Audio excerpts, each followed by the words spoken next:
Nama Haris Napidar, MPM 1940102033. Nomor 1. Biota di wilayah ini beradaptasi pada air pasang dan terekspos radiasi matahari pada saat pasang surut.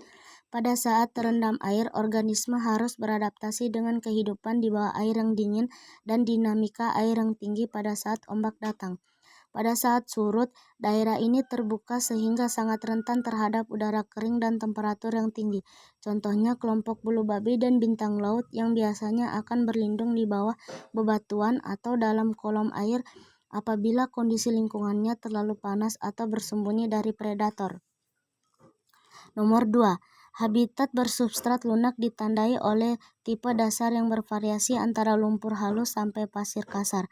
Teripang dapat hidup bebas di atas permukaan substrat atau ada yang mempunyai kebiasaan membenamkan diri dalam lumpur atau pasir atau melapisi tubuhnya dengan selapis pasir halus.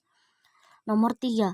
Organisme yang berada habitat substrat berpasir mempunyai kemampuan beradaptasi dengan dua cara, yaitu dengan menggali substrat sampai kedalaman yang tidak lagi dipengaruhi gelombang yang lewat, dan kemampuan menggali substrat dilakukan dengan cepat ketika gelombang lewat.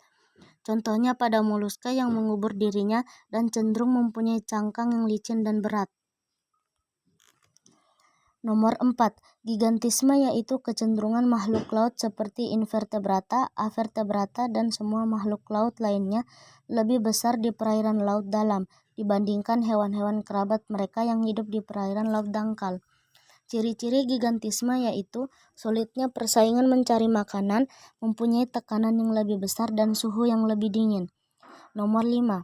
Meningkatnya CO2 bertolak belakang dengan pemanasan global, di mana peningkatan CO2 menghasilkan fitoplankton, sedangkan pemanasan global menghasilkan zooplankton, sehingga di fitoplankton terjadi populasi organisme, di mana populasi organisme menyebabkan metabolisme, tingkat tumbuhan, ukuran sel, stoikiometri, dan pengapuran relung ekologis. Sedangkan yang terjadi pada zooplankton adalah perbandingan trofik atau ketidakcocokan struktur ukuran stoikiometri, kualitas makanan. Dampaknya bagi masyarakat adalah terjadinya interaksi spesies mekar yang berbahaya bagi biogeografi fenologi mekar. Dan fungsi ekosistem yang terjadi adalah siklus biogeokimia, produktivitas sistem, dan fluks karbon, coupling bentik-plagik, dan pengelolaan pesisir serta kelestarian habitat. Nomor 6. Perubahan iklim yang terjadi di laut dapat menyebabkan meningkatnya air, asidifikasi, dan radiasi UV, sehingga akan berdampak pada zooplankton di mana laut akan mengalami perubahan struktur komunitas, perubahan rentang distribusi, perubahan fenologi, rantai makanan plankton, tahap perkembangan awal sekresi, terklasifikasi, proses fisiologis, kerusakan OND, kematian pada tahap awal, mengurangi kelangsungan hidup dan kesuburan pada wanita, perubahan ransum seks, perubahan interaksi jaring makanan, menekankan kekebalan sistematis dan lokal berbagai antigen. Nomor 7. Dapat mempengaruhi ekosistem lamun, plankton maupun ekosistem mangrove, dan mempengaruhi laju metabolisme sehingga menyebabkan kebutuhan oksigen meningkat. Nomor 8. Adaptasi organisme yang mendiami laut dalam. Adaptasi adalah cara bagaimana organisme mengatasi tekanan lingkungan sekitarnya untuk bertahan hidup. Adaptasi dibagi menjadi beberapa bagian, yaitu adaptasi morfologi, adaptasi fisiologis, dan adaptasi biokimia. Adaptasi morfologi adalah penyesuaian pada organ tubuh yang disesuaikan dengan kebutuhan organisme hidup.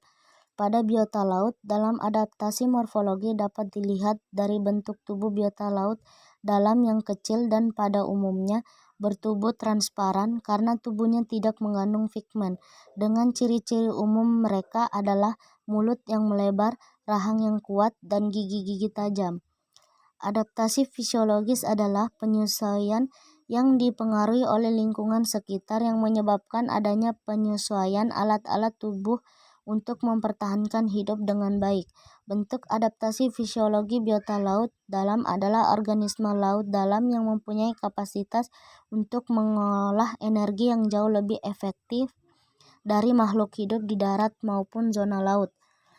Adaptasi biokimia, hewan laut dalam telah mengarahkan fleksibilitas enzimnya untuk mengatasi tekanan dan suhu di laut dalam.